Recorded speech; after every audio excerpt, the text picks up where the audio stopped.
todos os dirigentes de casas espíritas, trabalhadores espíritas, simpatizantes da doutrina espírita. Agradecemos também a todos os que estiveram envolvidos direta e indiretamente para que fosse possível a realização desse evento, que é a primeira semana cultural do nosso lar, ou seja, a primeira semana cultural de Londrina.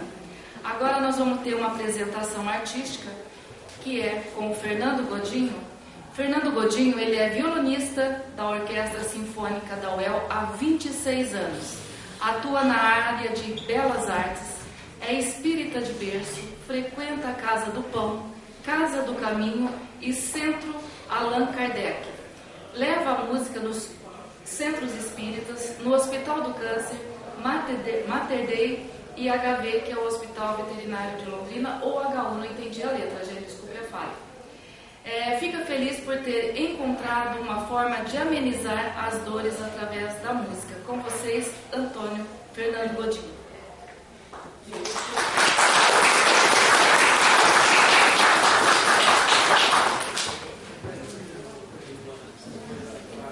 Pessoal,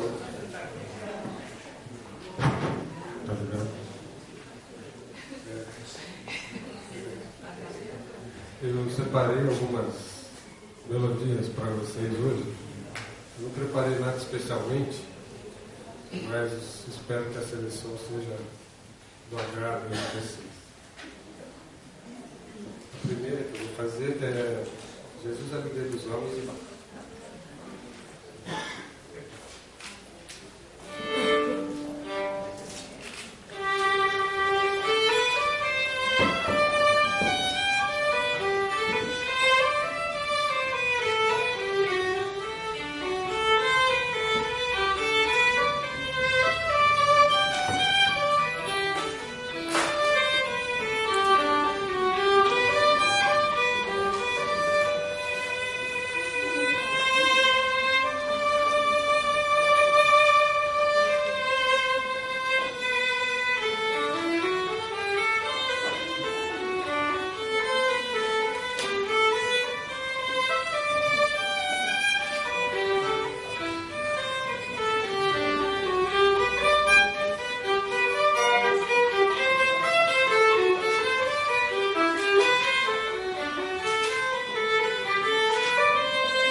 lembram daquela do Claudinho, do Checha?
gostaria de tocar é a de Gounod.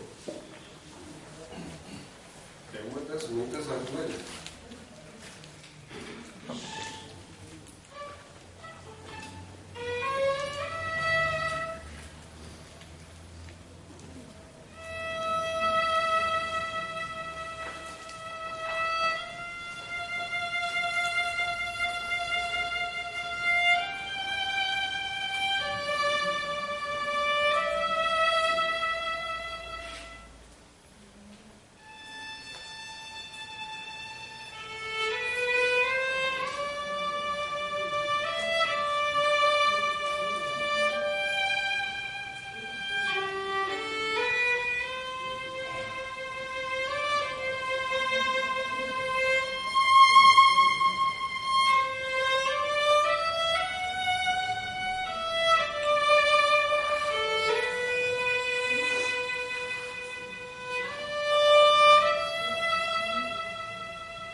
chama-se You Raise Me Up. Ela tem sido veiculada na mídia, com letra, inclusive. Eu acho que vocês vão reconhecer. Ela é do Rolf Nova, de uma banda chamada Secret Garden.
Tanta coisa que eu estou me perdendo.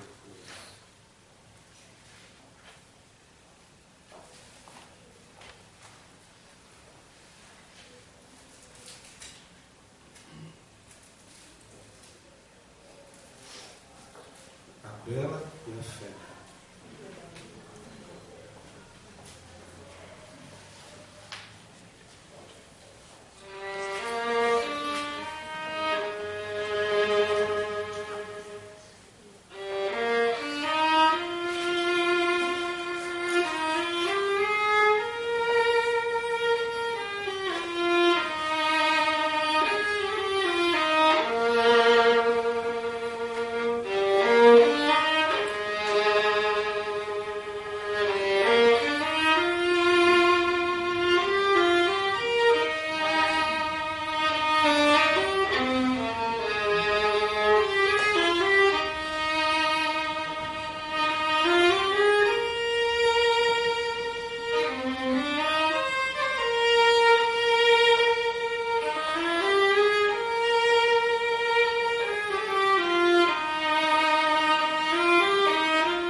Vocês vão reconhecer.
Agradecemos a Fernando Godinho pela apresentação. E dando continuidade ao nosso evento, nós pedimos às pessoas que têm celular, por favor, desliguem, porque essa palestra está sendo gravada e qualquer ruído danifica o conteúdo, depois fica difícil de se ouvir. Gostaríamos de chamar aqui nesse auditório, ou nesse hall, algumas pessoas que possam compor essa mesa. Gente, hoje eu estou um pouquinho nervosa, porque eu saí correndo, eu saí de um ensaio, vim correndo, achei que não dava tempo, ainda estou na adrenalina, tá? Me desculpe. Hoje, nós convidamos o vice-presidente do nosso lar, o senhor Vantuil Davi Santana, para que possa compor a mesa.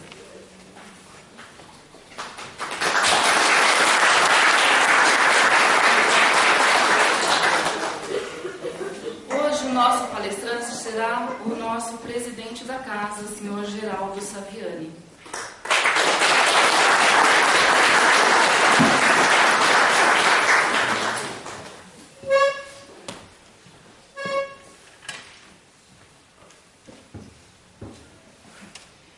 Para que todos os dias o evento aconteça, tem uma equipe por trás de tudo isso. Hoje tem 3 grupos responsáveis pela realização, organização desse evento.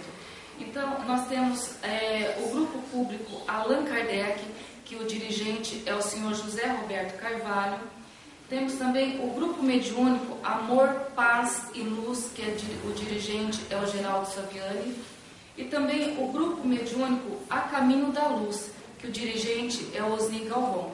Então, convidamos, como é um acordo, que o representante que subirá aqui é do grupo público.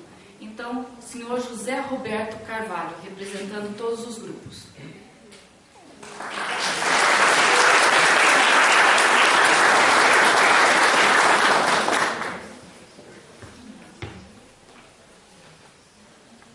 Para que possamos dar continuidade, convidamos Gisele Asturiano para que faça a prece inicial.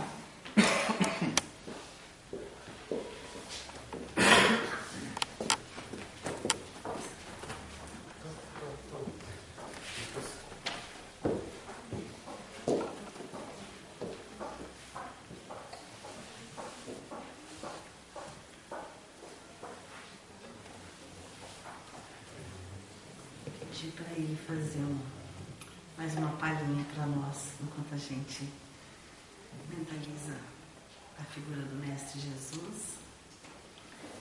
Então nós vamos embalados nessa musicalidade que nos faz elevar até Deus, imaginando quantos irmãos desencarnados, quantos protetores estão nos envolvendo, nos elevando, quase que levitamos, lembrando da figura adorável do Mestre Jesus, que vem em nossa direção, trazendo a sua luz, e Ele nos envolve a cada um de nós, porque Jesus é nosso amigo, Jesus é nosso irmão, e Ele está sempre do nosso lado. E cada um dos trabalhadores que trabalha na sua vinha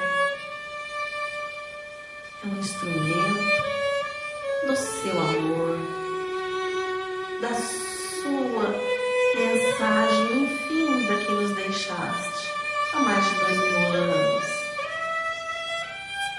E embalados nessa música, nesse amor que o Mestre nos deixou, nós agradecemos a oportunidade, mas também pedimos que envolva cada um de nós, encarnados, desencarnados, especialmente o palestrante da noite, que possa ser um instrumento do amor do nosso Mestre Jesus.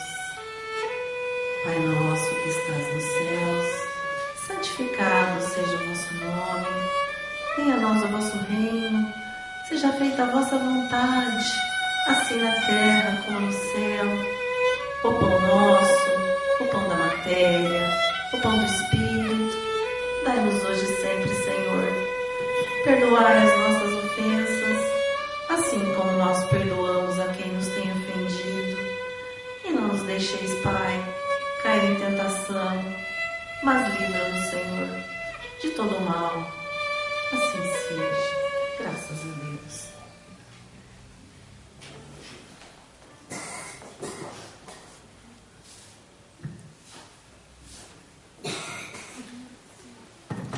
Para que possamos dar prosseguimento, convidamos o vice-presidente da casa, senhor Vantuil Davi Santana, para que fale alguma coisa sobre o evento.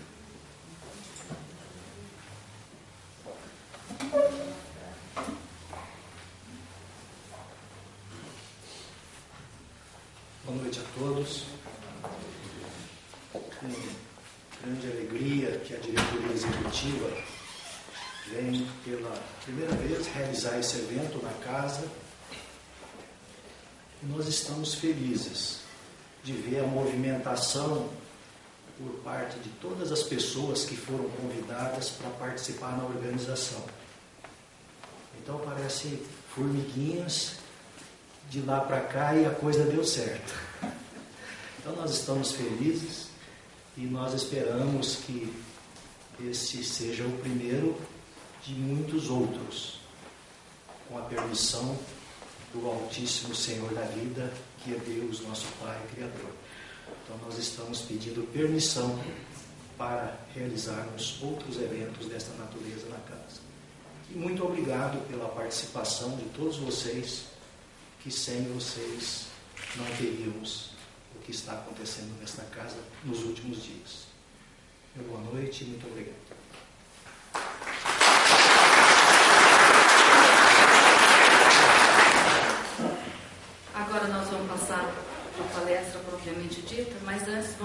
falar sobre o palestrante. Geraldo Saviani da Silva é espírita há 40 anos, criador do grupo Irmã Zenóbia, que atua em vários setores da caridade, como cesta básica aos necessitados, sopa e outros. É expositor espírita e é presidente do Centro Espírita Nosso Lar. E a palestra de hoje, o tema será a importância da educação na construção do nosso destino.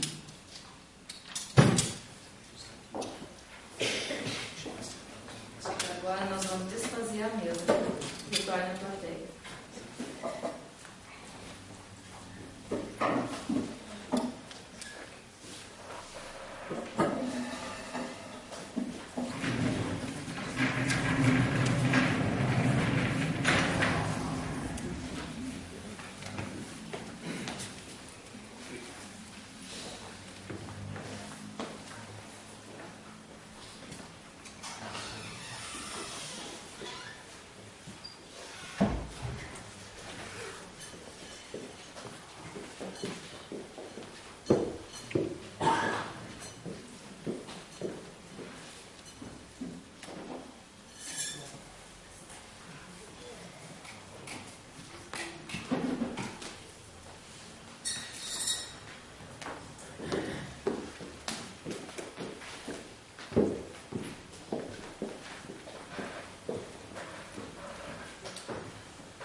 Boa noite. É um imenso prazer estar aqui neste momento, agradecendo a presença de todos vocês, agradecendo especialmente porque eu sei que o Centro Espírita em si não é mais do que algumas paredes. O Centro Espírita é cada pessoa, é cada espírita, é cada frequentador, é cada pessoa que integra o movimento espírita.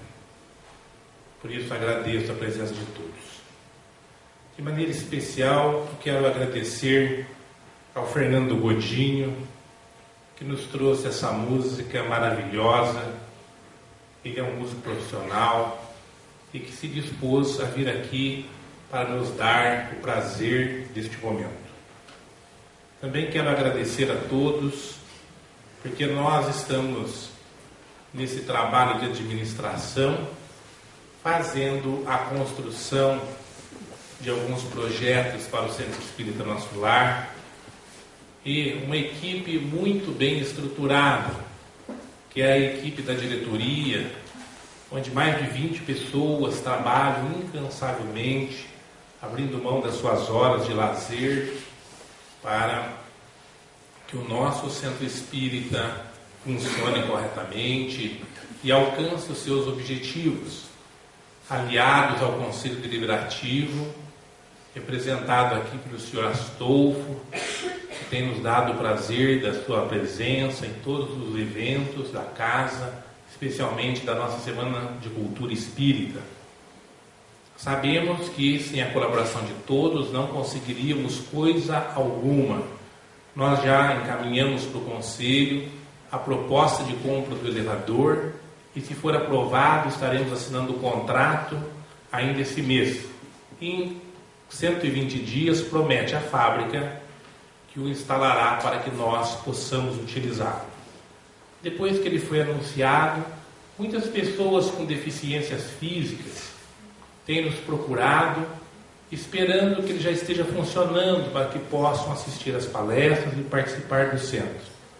E nós gostaríamos de fazer isso o mais breve possível e acreditamos que com a bênção de Deus e o auxílio de todos, isso se concretizará em breve. Dito isto, quero passar ao tema que é a importância da educação na construção do nosso destino. Este tema decorreu da constatação de que todos nós cada criatura viva tem uma necessidade de aprimoramento. E o nosso aprimoramento está vinculado a uma questão disciplinar. Chico Xavier, quando começou a trabalhar com Emmanuel, teve 3 recomendações. O Emmanuel lhe disse: para trabalhar comigo, eu vou exigir de você 3 coisas: disciplina, disciplina e disciplina. Parece brincadeira, mas a verdade é que se nós queremos alterar comportamentos, nós temos que ter uma determinação férrea. E começa com as coisas mais básicas. Engraçado, a educação é a mais básica de todas e ao mesmo tempo a mais complexa. Vejamos. Pretendemos abordar nesta noite esses 9 tópicos. O objetivo da vida na Terra, a educação como roteiro para a evolução, a pessoa humana como o mais elevado dos investimentos divinos, o crescimento pessoal, a valorização do contato pessoal, o homem e a experiência humana como pontos de partida para o conhecimento, a visão integral do homem, a relação teoria e prática, sentido imanente e transcendente da experiência humana. Estes tópicos são todos baseados num livro sobre a pedagogia espírita de Sandra Borba, que nós tivemos como fonte inspiradora, além das obras básicas de Allan Kardec. Nós iniciamos então com esse texto, O Objetivo da Vida na Terra. É um texto de Santo Agostinho, está no Livro dos Espíritos, no capítulo da perfeição moral. Não trabalhais todos os dias com o fito de juntar haveres que vos garantam repouso na velhice. Não constitui esse repouso o objeto de todos os vossos desejos, o fim de que vos faz suportar fadigas e privações temporárias? Pois bem, que é esse descanso de alguns dias, turbado sempre pelas enfermidades do corpo, em comparação com o que espera o homem de bem? Não valerá este outro a pena de alguns esforços? Sei haver muitos que dizem ser positivo o presente e incerto o futuro. Ora, esta, exatamente a ideia que estamos encarregados de eliminar de vosso íntimo, visto desejarmos dizer que compreendais esse futuro, de modo a não restar nenhuma dúvida em vossa alma. Por isso foi que primeiro chamamos a vossa atenção, por meio de fenômenos capazes de ferir-vos os sentidos, e que agora vos damos instruções, que cada um de vós se acha encarregado de espalhar, com este objetivo é que ditamos o Livro dos Espíritos.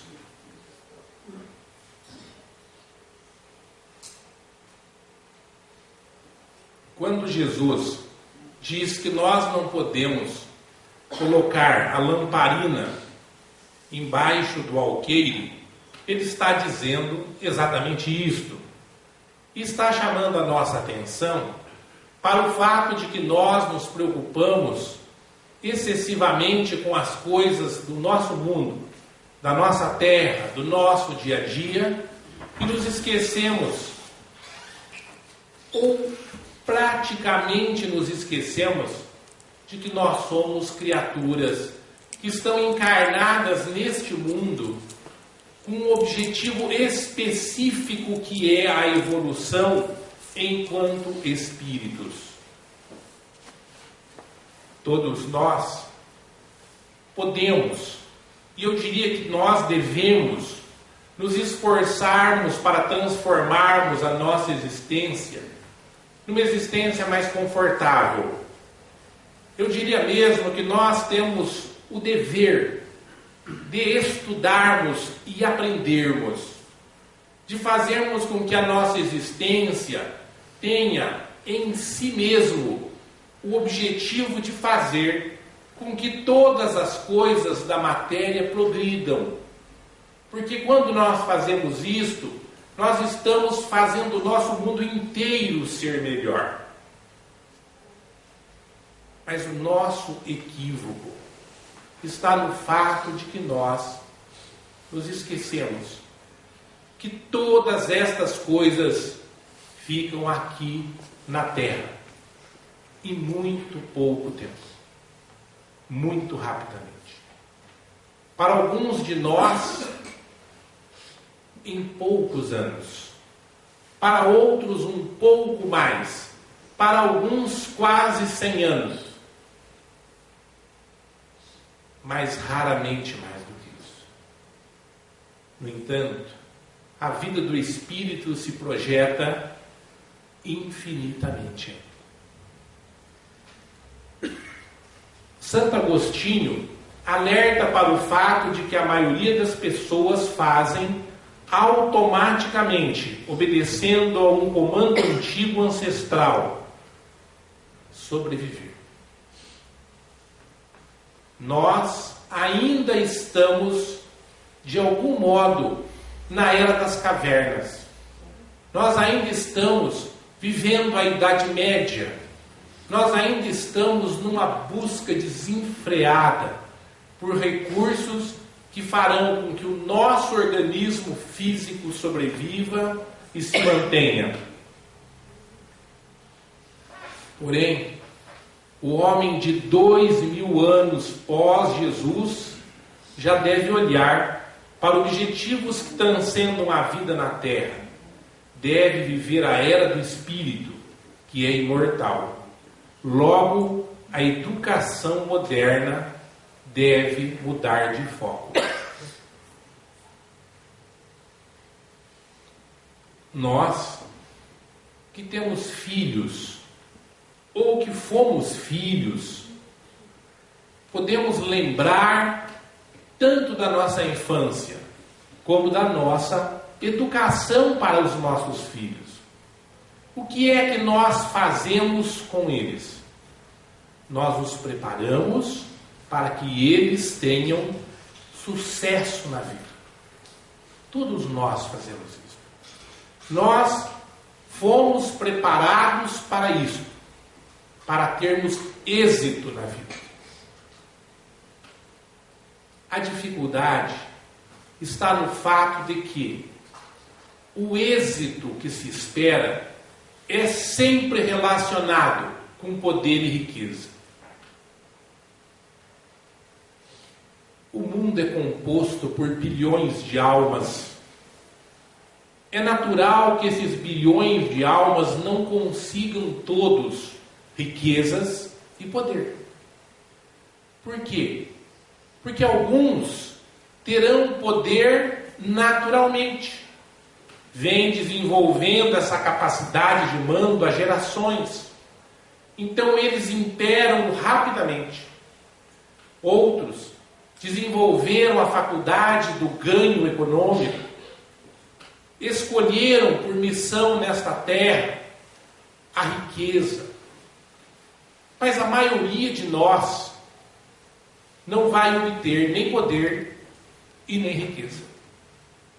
Mas numa sociedade onde esses dois valores é que são a revelação do êxito, faz com que a maioria esmagadora das pessoas se sinta frustrada e fracassada. Por quê? Porque nós ainda estamos vivendo a era primitiva, quando sobreviver é que contava. Quanto mais força nós tivéssemos, maior era a possibilidade de sobrevivência. Hoje, no entanto, nós vivemos um tempo diferente. Nós estamos vivendo a era do Espírito. E precisamos começar a alterar este nosso posicionamento. O caminho para a vida maior foi ensinado por Jesus. Foi reiterado por Allan Kardec, por Chico Xavier, por Divaldo Pereira Franco, pela Madre Teresa e muitas outras pessoas maravilhosas que a Terra conhece. E todos ensinaram a mesma coisa. O caminho da felicidade é o amor. Atentemos. Para amarmos, nós não precisamos de poder nenhum, de riqueza nenhuma. Fico com o exemplo de Chico Xavier, porque é conhecido de todos nós. Chico Xavier viveu com um salário mínimo.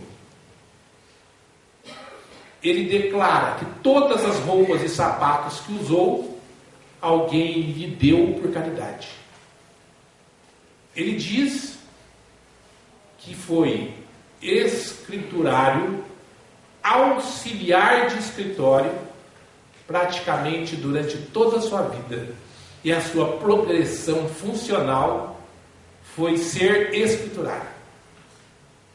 Nem mesmo o chefe do escritório ou supervisor, ele nunca ascendeu. No entanto, Chico Xavier fez uma alteração tão profunda no nosso tempo que ele foi considerado o homem mais importante do século pelo Brasil. Um programa promovido por um homem que é judeu, cuja família é evangélica. Declarou este homem, a partir do voto dos brasileiros, todos os brasileiros que quiseram votar, e nós sabemos pelas estatísticas do IBGE que só tem 4 milhões de brasileiros que se declaram espíritas. Então, milhões de pessoas, muito mais que os espíritas, votaram em Chico Xavier. Um homem pobre, um homem sem poder, mas que foi denominado um homem chamado amor. Então nós podemos ter consciência de que os valores estão invertidos e que nós precisamos pensar nisso. Diz Chico Xavier que a caridade é o processo de somar alegrias, diminuir males, multiplicar esperanças e dividir a felicidade para que a terra se realize na condição do esperado reino de Deus. O amor se revela quando abolimos o egoísmo de nossas vidas, e o egoísmo desaparece na medida que ensinamos e praticamos a caridade, que é a materialização do amor. Porém, todo comportamento é fruto da educação. Existe uma pesquisa norte-americana que diz o seguinte: o jovem que não for educado dentro da religião, não tiver formação religiosa até os 15 anos, provavelmente nunca será religioso, nunca abraçará religião alguma. A religião também é fruto da educação.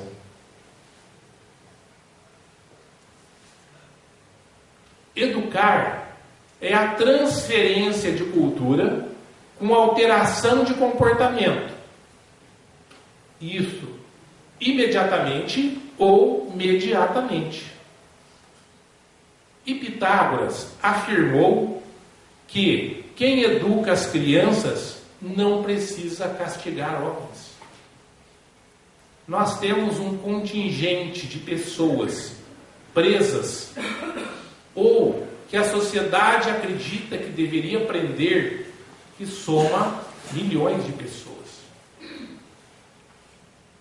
Nós fizemos um trabalho junto ao presídio de menores durante 3 anos, semanalmente, e descobrimos que estes jovens, na sua maioria maciça, não conhecem religião alguma, não sabem o que é Deus, não conheceram o amor, não têm nenhuma estrutura que os leve a mudar o seu comportamento para procurarem uma vida melhor. Acreditam na força, no poder, na riqueza e buscam isso. Invariavelmente, quando eu lhes perguntava: por que você roubou? Ele respondia: porque eu quero ter coisas. Qual é a maior promessa de Jesus? Não se turbe o vosso coração. Credes em Deus, crede também em mim. Na casa de meu Pai há muitas moradas. Se assim não fora, eu vou-lo teria dito, pois vou preparar-vos um lugar. Essa promessa de Jesus só faz sentido se nós estivermos educados para entendê-la. Este texto não significa absolutamente nada para quem o lê fora de um contexto educacional. Se nós ensinamos e se nós entendemos que a nossa vida é passagem rápida, que nós temos um período curto nesta terra, nós vamos absorver muito rápido esse texto evangélico. Mas, se nós não formos educados dentro do princípio da religiosidade, do amor, ele não significa nada para nós. Porque, se eu ensino meu filho que ele terá êxito na vida se ele for rico e poderoso, o que lhe importa saber as moradas do pai? Ou se o pai preparará alguma morada para ele algum dia? Porque ele busca tão somente o êxito imediato.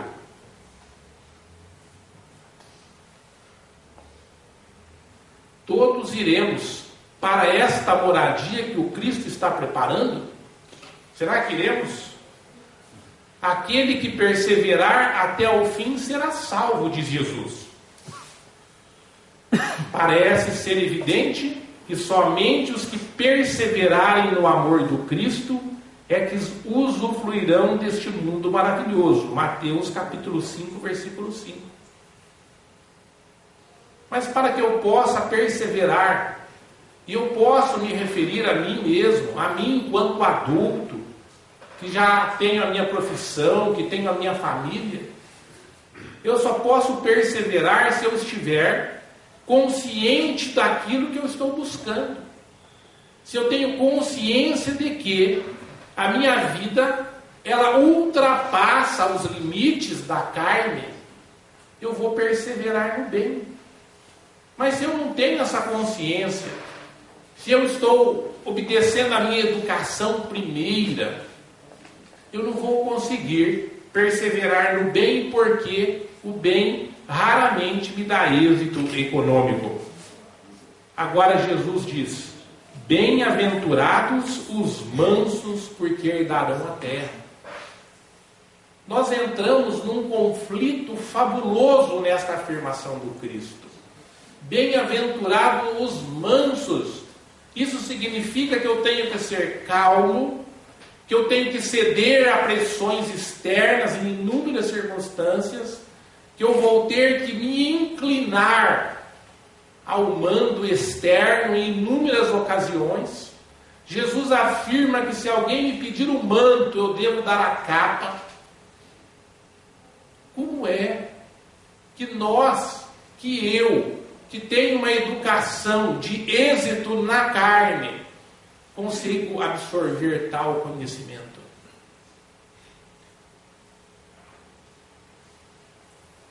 vivemos uma vida sem sentido, oposta à compreensão pelas pessoas mais sábias de todos os tempos. Isso acontece porque nossas gerações mais jovens são educadas de modo errado. E a elas são ensinadas diferentes ciências, mas não o sentido da vida. Leon Tolstói.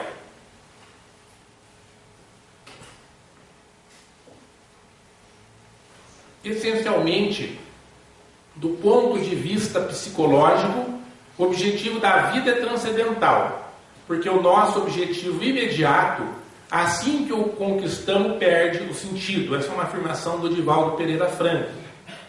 E para nós entendermos essa afirmação dele, eu trouxe o exemplo de um garoto que queria comprar um brinquedo. Isso é um fato, um exemplo verdadeiro.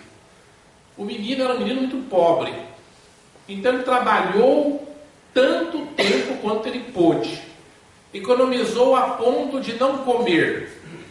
Ele não gastava mais nada, tudo que ele ganhava, ele guardou para comprar um determinado brinquedo que ele viu numa loja. Era um brinquedo que ele olhou e imaginou como uma coisa maravilhosa. Era um arco com algumas flechas e uns bonecos. Ele olhava para aquilo e sonhava com aquele brinquedo, todos os dias. E ele trabalhou meses para comprar. Apesar de ser um brinquedo barato, mas ele era pobre, muito pobre. Até que um dia ele obteve o dinheiro. Pediu para que alguém fosse comprar para ele. Tão grande era a sua emoção. O mensageiro foi, comprou o brinquedo e lhe entregou. Ele tremia para abrir o pacote. Abriu, tirou o seu brinquedo e começou a brincar. Brincou durante alguns minutos e começou a perceber que era um brinquedo, nada mais do que um brinquedo. Depois de algumas horas ele olhava para o brinquedo e não entendia por que ele tinha feito tanto sacrifício para comprar aquilo. Isso aconteceu com um garoto, uma criança de 12 anos. Mas eu pergunto, isso não acontece conosco?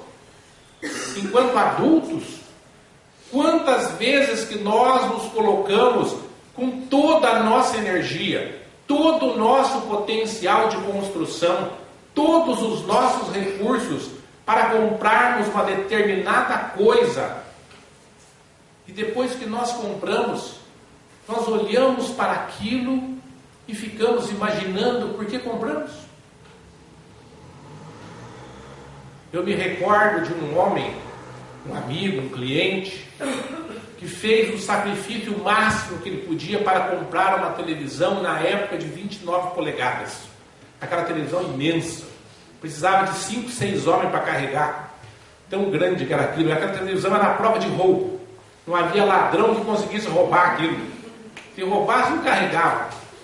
Aí ele fez um sacrifício, eu emprestei dinheiro para ele, ajudei ele a comprar a televisão, colocamos no meu carro e levamos na casinha dele. Quase não entrou na porta. Foi um sacrifício, tivemos que tirar da caixa, fora da casa, manobramos a televisão, colocamos, ocupou a metade da sala dele. Aí ele sentou no sofá e ligou. E ficou olhando para a televisão, e eu também.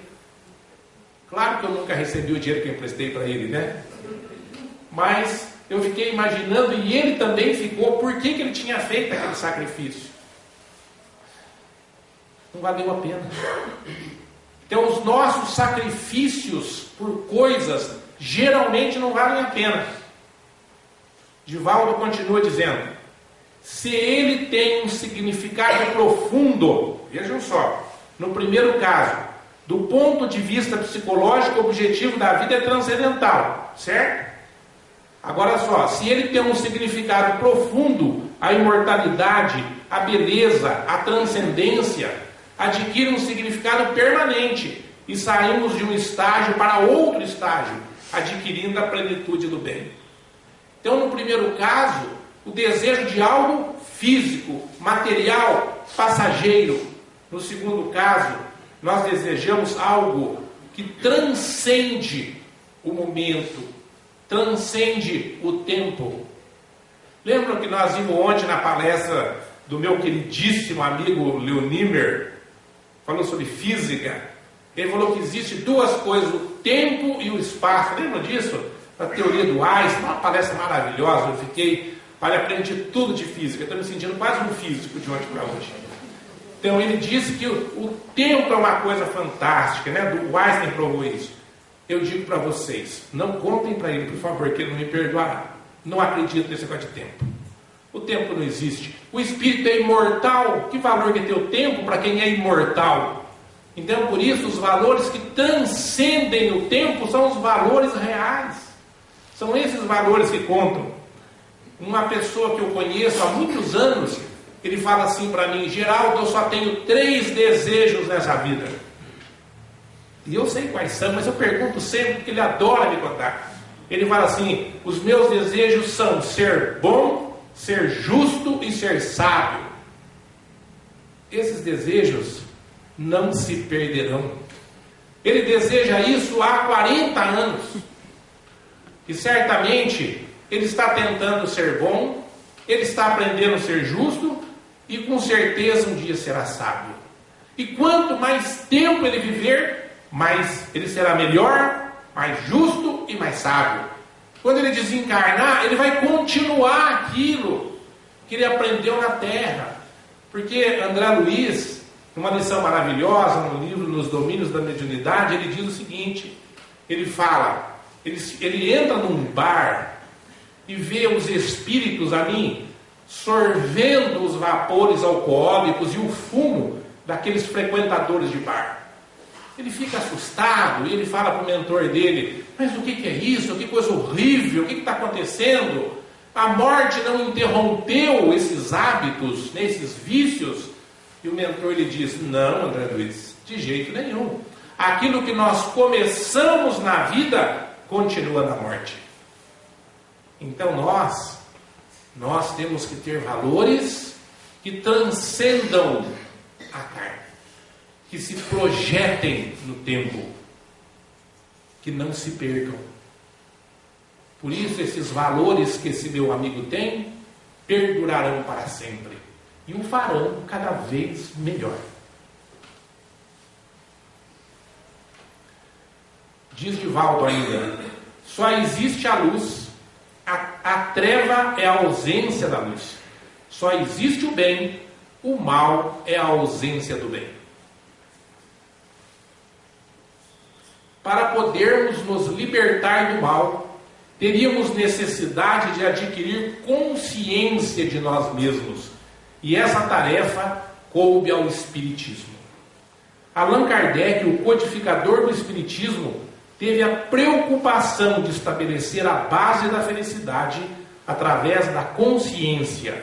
Ele fez uma pergunta muito peculiar aos espíritos: onde está escrito a lei de Deus? E os espíritos responderam: na consciência. Qual seria a lei de Deus? A lei de Deus é o amor. Amai-vos uns aos outros, eis toda a lei divina, mediante a qual governa Deus os mundos. O amor é a lei de atração para os seres vivos e organizados. A atração é a lei de amor para a matéria inorgânica.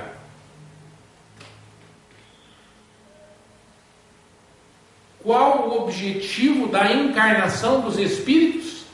Deus lhes impõe a encarnação com o fim de fazê-los chegar à perfeição. Para uns é expiação, para outros missão, mas para alcançarem esta perfeição, têm que sofrer todas as vicissitudes da existência corporal. Nisso é que está a expiação. Visa ainda outro fim a encarnação, o de pôr o espírito em condições de suportar a parte que lhe toca na obra da criação. É assim que, concorrendo para a obra geral, ele próprio se adianta. com este texto, Resposta dos Espíritos para Allan Kardec. Nós voltamos já no início da nossa preleção. Onde está o valor da nossa educação? E nós podemos fazer essa pergunta como se projetássemos quando educamos filhos, mas nós podemos introjetá-la, podemos fazer essa pergunta para nós mesmos, porque existe algo comum para todas as pessoas. Nós queremos ser felizes, todos queremos. Nós queremos ter a sensação da realização. Nós queremos acreditar que a nossa vida tem valor, tem fundamento. Ela é algo mais do que um objeto que eu posso comprar, do que um dinheiro que eu ganhei com mais, com menos sacrifício, do que um poder temporal. Eu quero crer que eu vou transcender essa existência. Mas eu só vou conseguir fazer isso se eu observar esta afirmativa que os Espíritos deram para Allan Kardec. A vida tem diversas razões de ser. Deus lhes impõe a encarnação com o fim de fazê-los chegar à perfeição. Não é possível, portanto, que nós vamos conseguir evoluir enquanto nós estivermos presos às coisas da terra. Isso é tão fácil de nós constatarmos. Nós, aqui no Centro Espírita, nosso lar, nas nossas aulas do ESD, e como eu sou advogado, eu nunca minto sozinho, sabe, gente? Eu sempre trago testemunha. No caso está o Osni aqui comigo, que eu não vou deixar esse testemunho único. O Osni também dá a mesma aula do conflito entre judeus e palestinos, não é, Osni? Eles estão brigando, vocês têm ideia de quanto tempo faz? 4.000 anos. Vocês acham que é pouco? Por quê? Por que essa briga não acaba? Por quê? Porque eles não acreditam na reencarnação.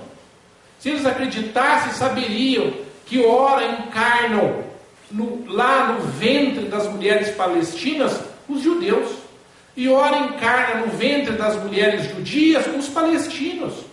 Há uma troca permanente, fazendo o processo da evolução acontecer. Mas a preocupação com o poder imediato, quem manda sou eu, quem pode sou eu, quem detém a riqueza sou eu, impede essa crença. Mas é claro que isso deriva da educação que eu recebo e de quanto eu quero alterar o meu comportamento e as minhas crenças. Como? Perguntamos. Como sermos felizes enquanto nós nos prendermos tão somente nestes valores que se perdem com o tempo? A pessoa humana como o mais elevado dos investimentos divinos. A educação como roteiro seguro para a felicidade e para a paz social.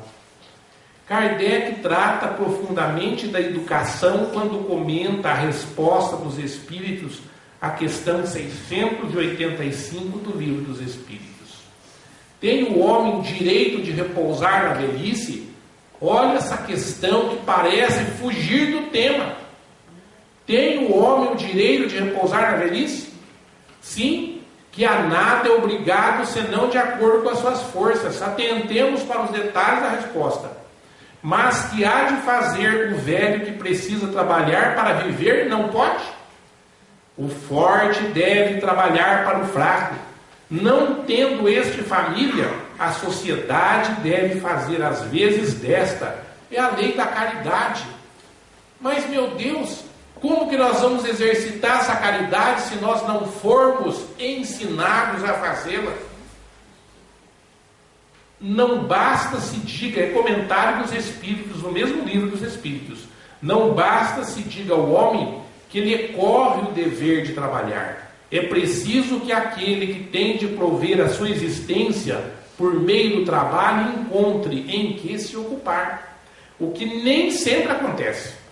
Quando se generaliza a suspensão do trabalho, assume as proporções de um flagelo no qual a miséria. Qual a miséria?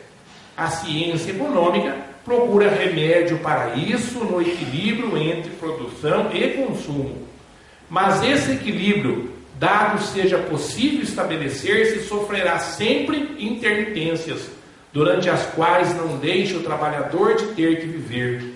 Há um elemento que se não costuma fazer pensar na balança e sem o qual a ciência econômica não passa de simples teoria. Esse elemento é a educação. Olha que coisa fantástica. O que faz o equilíbrio e que faz a nossa sociedade sustentar-se é a educação. Não a educação intelectual, mas a educação moral. Não nos referimos, porém, à educação moral pelos livros, e sim a que consiste na arte de formar os caracteres que incute hábitos, porquanto a educação é o conjunto dos hábitos adquiridos.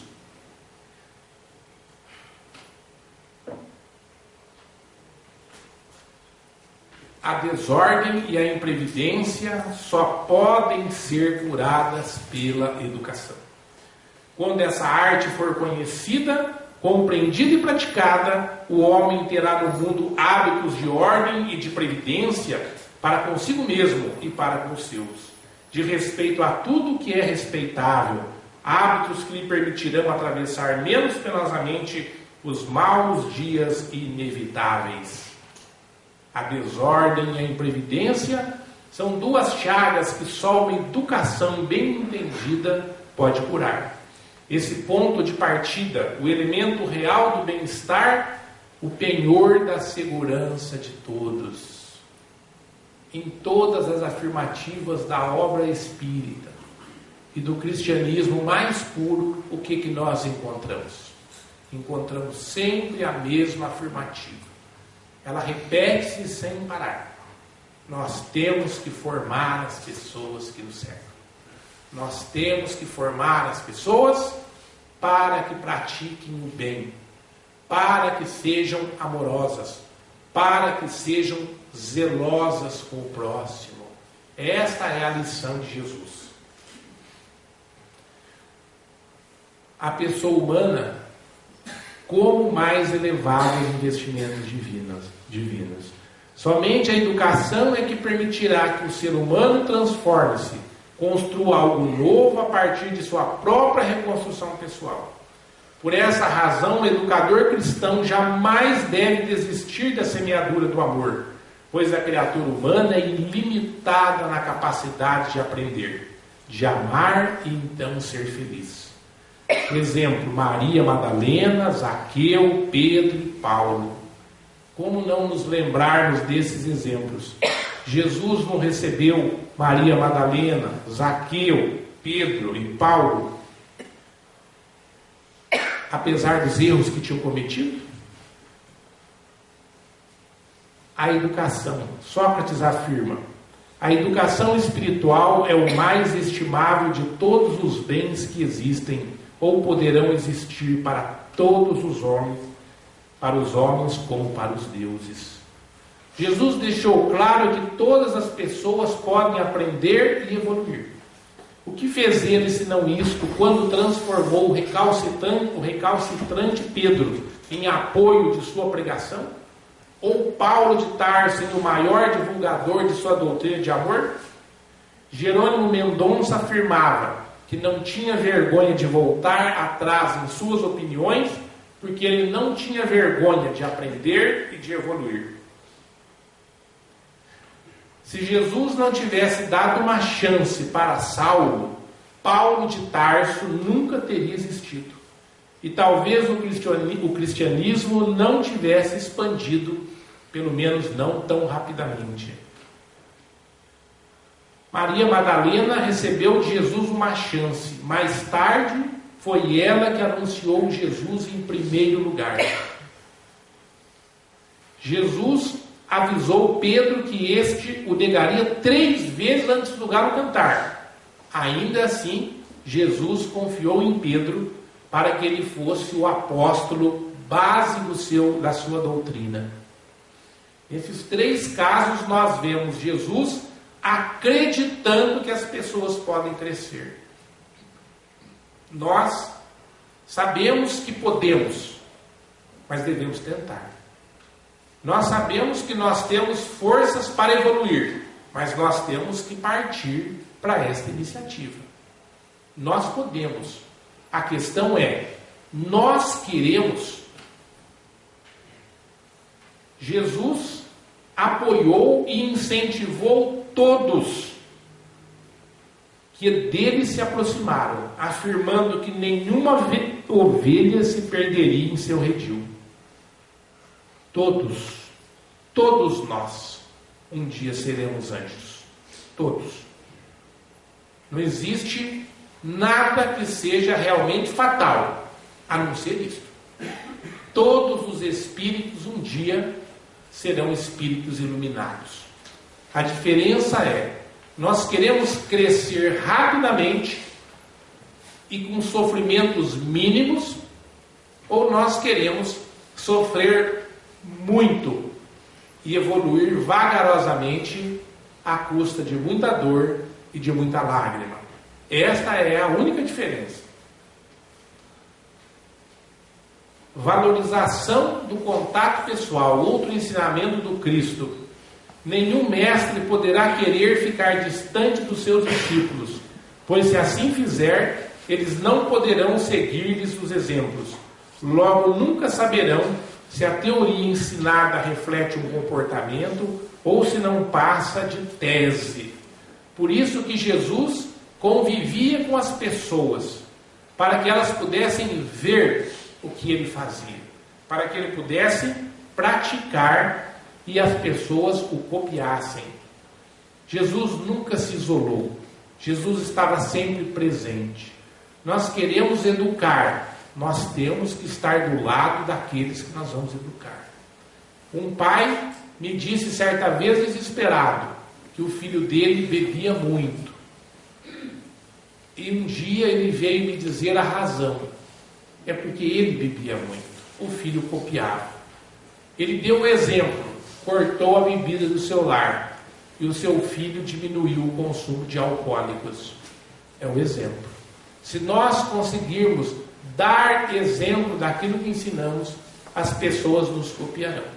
Se nós não conseguirmos fazer isso, as pessoas se afastarão de nós, porque não acreditarão naquilo que nós ensinamos.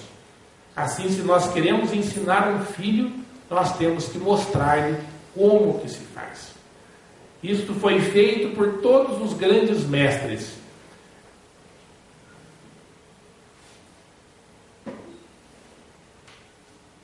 Educar é exemplificar. Sócrates, por exemplo. Sócrates pregava a lisura, o comportamento reto. E precisou se sacrificar para provar isso. Quando lhe foi pedido, deu a vida para provar que acreditava no que pregava. Assim como Jesus. Se Jesus não tivesse se deixado imolar, se naquele dia que Jesus foi preso, eu acho que todos aqui têm perfeita noção que Jesus se deixou prender. O Evangelho conta que era comum os soldados do Sinédrio irem até o templo, iam procurá-lo e voltavam dizendo: Senhor, ele desapareceu. Isso era comum. Iam procurá-lo em algum lugar, ninguém o achava. Jesus desaparecia da vista dos seus perseguidores. Ele se deixou prender. Ele avisou os seus discípulos que se deixaria imolar, porque ele sabia que só o seu sacrifício é que selaria aquela aliança com o bem e com o amor. Por isso que ele é lembrado. Ele não é lembrado porque ele curou, ele não é lembrado porque ele ressuscitou mortos, ele não é lembrado por coisa nenhuma. O que marcou a sua vida foi o seu sacrifício. Se alguém tiver dúvida, basta lembrar de Jesus rapidamente. Como que vocês se lembram dele? Um homem preso numa cruz. Depois disso, nós lembramos que ele era bom, que ele era amoroso, que ele curava, que ele pregou o amor. Se nós, de fato, estivéssemos vinculados à sua doutrina de amor, quando falasse em Jesus, a primeira coisa que nós lembraríamos é que nós devemos amar. Que nós devemos amar. Aí nós, de fato, seríamos vinculados ao Cristo. Mas hoje nós somos vinculados ao sacrifício de Jesus. E Sócrates fez a mesma coisa. Quando precisou, ele se sacrificou. Conta-se, inclusive, que o Sócrates, quando estava preso, os seus amigos se cotizaram e fizeram uma vaquinha e foram lá e corromperam o guarda. Imagina que maravilha. Corrupção não é novidade, não. Corromperam o guarda para deixar ele fugir. E o guarda falou: fujam rapidamente. O que o Sócrates fez? Vocês não aprenderam nada do que eu lhes ensinei. É sábio o homem que pôs em si tudo que leva à felicidade ou dela se aproxima. Por quê? Porque quem coloca nas coisas alheias em outros lugares teria fugido. Mas o Sócrates sabia que isso era bobagem. O Sócrates afirmou: eu fui condenado por um tribunal legítimo, logo tenho que cumprir a pena que me foi imposta. Eu ensinei a honestidade, a retidão e a coragem. Ele fez isso. Passou os dias com seus amigos e à noite tomou cicuta e morreu. A mulher dele, na véspera, correu até ele e falou: Sócrates, você está condenado à morte. Sabe o que ele disse? Ora, mulher, quem não está condenado à morte? Existe alguém que viverá para sempre?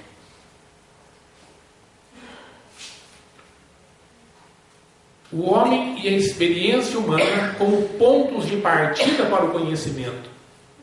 Jesus, a grande preocupação dele era situar-se dentro da realidade daquelas pessoas. Por isso que ele afirmou: que direi eu que é semelhante a essa geração? Porque ele sabia que não adiantava falar de coisas transcendentais. Eu, por exemplo, se for estudar trigonometria, eu não sei nem o que é isso. Não adianta alguém me ensinar isso, eu não vou aprender. Na verdade, eu não consigo aprender nem essas coisas novas de computador aí. É verdade. Eu tenho uma câmera parecida com a da Cinéia, que está aqui filmando a gente gentilmente, a quem eu agradeço muito, que não tinha feito ainda. Obrigado, viu, Cinéia? E o seu esposo também, que veio lhe dar escola, né? Guarida. Eu tenho uma câmera como essa, eu não consigo operar. Eu filmo e guardo o filme, não sei o que fazer com ele. Então, por isso, nós temos que nos sintonizarmos quando nós vamos ensinar alguma coisa com o nível do aprendiz. E eu, quando quero aprender alguma coisa, eu tenho que tentar elevar o meu padrão de cultura, meu padrão vibracional, para eu entender. Senão eu não entendo, eu não aprendo. Aristóteles alertou para a dificuldade de educar e de aceitar a educação, mas também ressaltou que a educação produz bons frutos. Jesus foi o maior de todos os educadores. Viveu e morreu pela sua mensagem. O homem e a experiência humana como pontos de partida para o conhecimento. A educação engloba os processos de ensinar e aprender. É um fenômeno observado em qualquer sociedade nos grupos constitutivos dessas, responsável pela sua manutenção, perpetuação, transformação e evolução da sociedade, a partir da instrução ou condução de conhecimentos, disciplinamentos, educar a ação e doutrinação. Sem educação, não dá. Mas é necessário, como fazia Jesus, que nós vejamos o homem no seu sentido integral.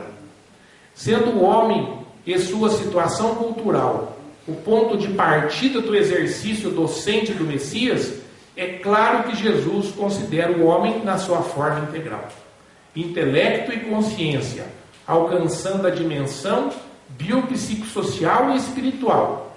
Jesus faz Zaqueu raciocinar, valoriza o esforço de Pedro, destaca a fé do centurião, faz poesia com a natureza, ressalta a imortalidade, destacando que o homem é a síntese da criação divina. Então, se nós pretendemos mudar as pessoas que nos cercam, mudar a nós mesmos, nós temos que nos integrarmos dentro da vida. Não adianta colocar o aluno fora do contexto, nem adianta nós nos colocarmos fora do contexto. Nós temos que estar dentro da nossa existência. A relação teoria-prática. Jesus vivenciou o que pregou. E tanto isso exigiu de todos nós que anunciou. Nisto todos reconhecerão que sois meus discípulos, se vos amardes uns aos outros. Kardec deixa clara essa lição de viver para a imortalidade na questão 196.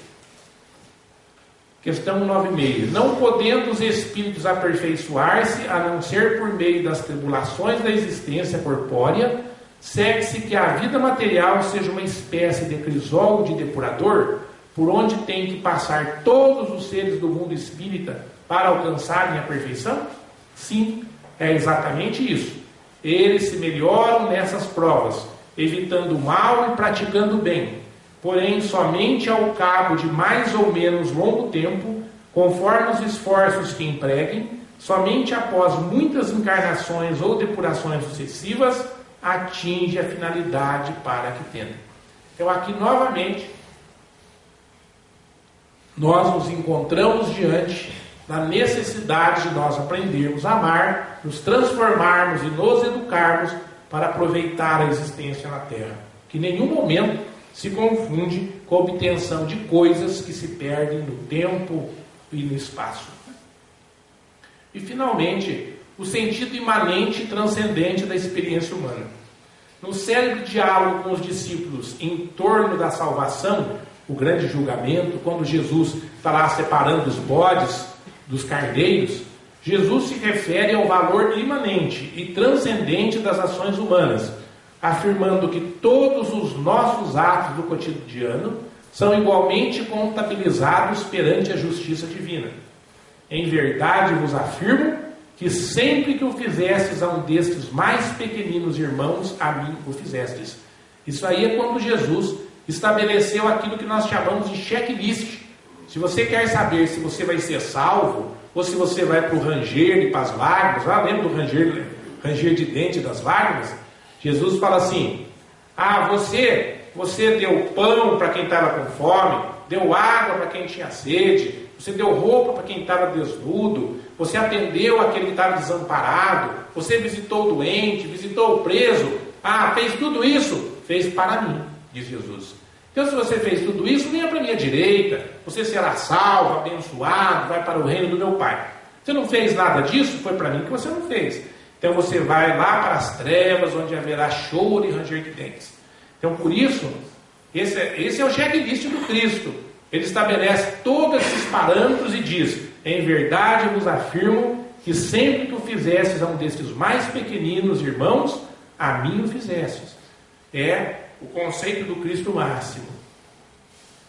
A construção da felicidade na vida eterna, pois inicia-se na construção do reino de Deus na vida terrena, através do cumprimento da lei de amor, da justiça e da caridade. Se queres, porém, entrar na vida, guarda os mandamentos. O bem que fizeres em algum lugar é o teu advogado em qualquer parte, diz o Chico Xavier. Vou lhes contar uma historinha e depois mostrar um filminho e nós vamos encerrar. Essa história fala da oportunidade. Da oportunidade. Vejam só. Essa é a história da fada, né? A fada estava passeando. Diz a história que a fada estava passeando. Devia estar passeando aqui por Londrina e certamente ali no bosque. Né? No meio daquele ambiente ali meio perdido ali, a fada derrubou a pedra da felicidade. As pessoas pensam que fada não existe, sabe? Mas elas existem, viu? Todos os contos de fada têm fada. Aí essa fada derrubou a pedra da felicidade, uma pedrinha mágica que toda fadinha tem. E não se deu conta. À tarde, passou um homem por lá, um operário, e achou a pedra. Oh, que pedra maravilhosa e linda! Levou a pedra para casa. À noite, a fada descobriu que tinha perdido a pedra. Foi procurar a rainha das fadas. E falou com ela: rainha, eu perdi a minha pedra. Onde será que foi parar a minha pedra? E a rainha, que tinha poderes maravilhosos, estralou os dedos e já apareceu a cena do operário pegando a pedra, um operário muito pobre, muito coitadinho, indo para casa carregando a pedrinha mágica. Chegou lá, a fadinha ficou feliz quando viu que aquele rapaz necessitado tinha achado aquela pedra mágica. O que fez a fadinha? Falou: vou instruí-lo como é que ele vai usar essa pedra. À noite, nos sonhos, ela falou para ele: meu amigo, essa fada concede 3 desejos maravilhosos. É só você desejá-los e eles serão realizados. Ele falou: opa, vou ficar milionário. Ela falou: não pode ser para você, tem que ser para outra pessoa. E ele falou: então eu não quero essa pedra, né? E guardou a pedra, acordou irritado: o que é isso? Agora eu vou ajudar os outros, mas é eu que quero ser feliz e rico e poderoso. Não vou fazer ninguém feliz, nem rico, nem poderoso. Guardou a pedra. Passaram anos. Quando ele estava bem velhinho já, bem velhinho, ele pensou assim: puxa vida, eu vou morrer logo. Tive uma vida tão infeliz, uma vida triste, trabalhei tanto, não ganhei nada, sofri, fiquei viúvo, meus filhos me abandonaram, aquela coisa terrível. Ele falou assim: onde anda aquela pedra? Achou a pedra, falou assim: antes de morrer, vou fazer 3 coisas boas. De repente eu vou para o céu, né? Sabe Deus, né? Foi lá e pensou: vou ajudar quem? Encontrou com a Dona Maria no portão. A Dona Maria estava chorando.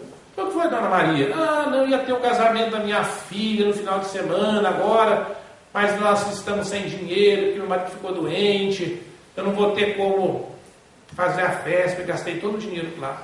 Ah, não tem problema não, eu tenho o poder de lhe dar a festa. Eu tenho, então deseja a festa. Desejou aquela festa maravilhosa. Ai, que bom, obrigado, já ficou feliz. Passou mais um pouquinho, ele andou mais um pouquinho, encontrou um outro amigo, estava lá com um terrível câncer de próstata, nunca fazia os exames necessários, lembrou até a mim mesmo.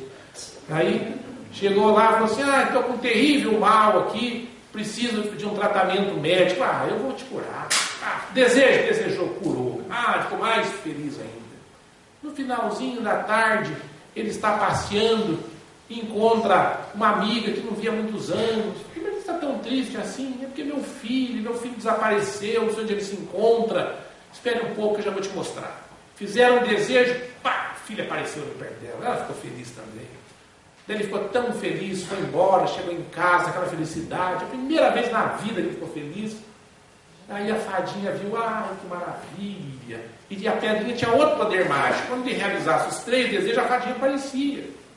Aí a fadinha apareceu para ele: ai, meu amigo, parabéns, você mostrou que você é um homem caridoso. Agora que você fez isso, você pode desejar tudo o que você quiser que eu lhe darei. Ela deu uma boa olhada naquele velhinho e caiu nos pedaços, né? Falou: gente, mas por que você demorou tanto para fazer isso? Pois é, o que você deseja então? Ele falou assim: eu quero esquecer que isso aconteceu. Pois é, muitas vezes a gente espera tanto para fazer alguma coisa boa que quando lembra já não adianta mais, né? Então por isso a gente tem que fazer logo. Agora vocês vão ter paciência comigo.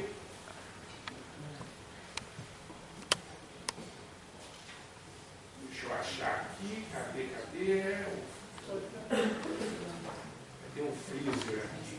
Eu acho uma freezer aqui.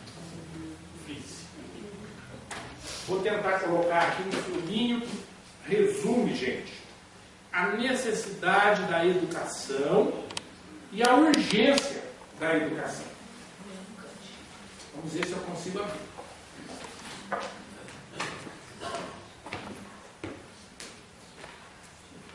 Ela já está me mandando embora, viu, gente? Quando essa moça chega, eu vou embora. Deixa eu achar aqui. Cadê?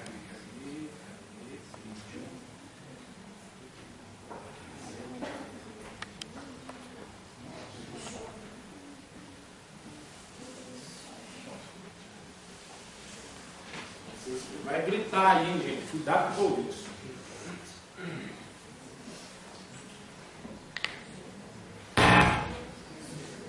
Um gritinho básico. Vamos ver se vai dar certo.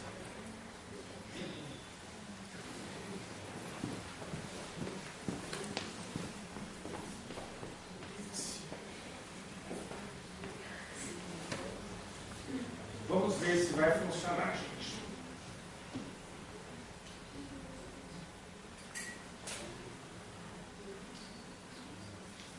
Sai.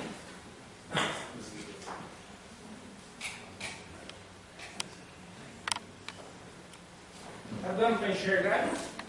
Sim.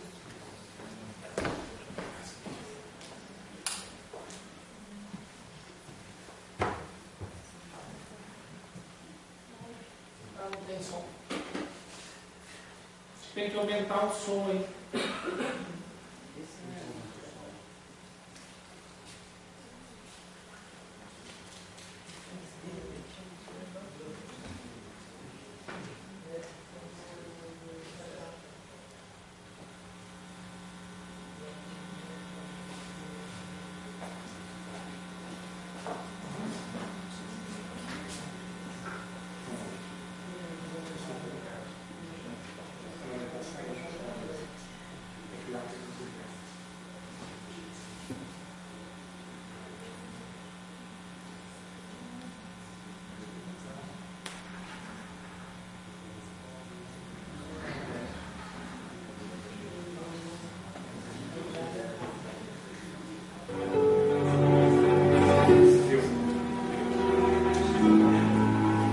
Obrigado, Michel.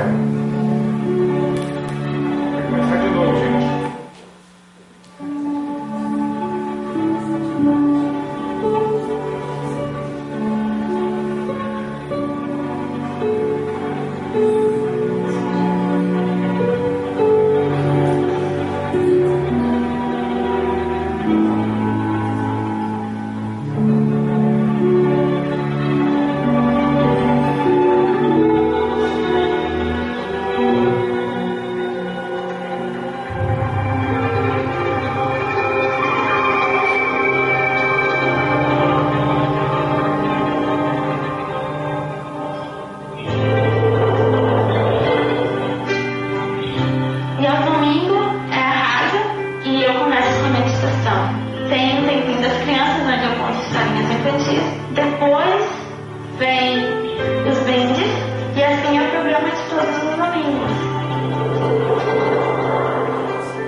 Então, o número de crianças foi aumentando. de 10 foi para 20, 25 e hoje se encontram 45 crianças. O interessante é que, através do meu pequeno grupo, deu para fazer todos esses trabalhos missionários. Eu sou uma criança normal, porque eu estudo, eu brinco quando dá tempo, curto os meus pais, curto as minhas irmãs. Jesus nos dá 24 horas. Se tirarmos 1 hora para fazer um trabalho missionário, entregar um folheto, entregar um curso bíblico, porque Jesus está voltando, Ele está mostrando sinais, profecias. Isso tudo está ser cumprido. Se não fazermos a nossa parte agora, se quiser fazer amanhã, talvez não dê tempo.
Então, gente, será que amanhã vai dar tempo?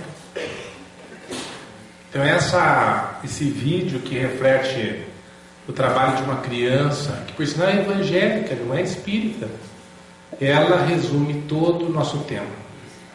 É a autoeducação e a educação para aqueles que nos cercam. E finalmente, eu não sei se para amanhã dá tempo. Por isso eu acho que nós todos podemos juntos trabalharmos para nos transformarmos em verdadeiros cristãos. Que Deus nos abençoe a todos e muito obrigado pela atenção e paciência.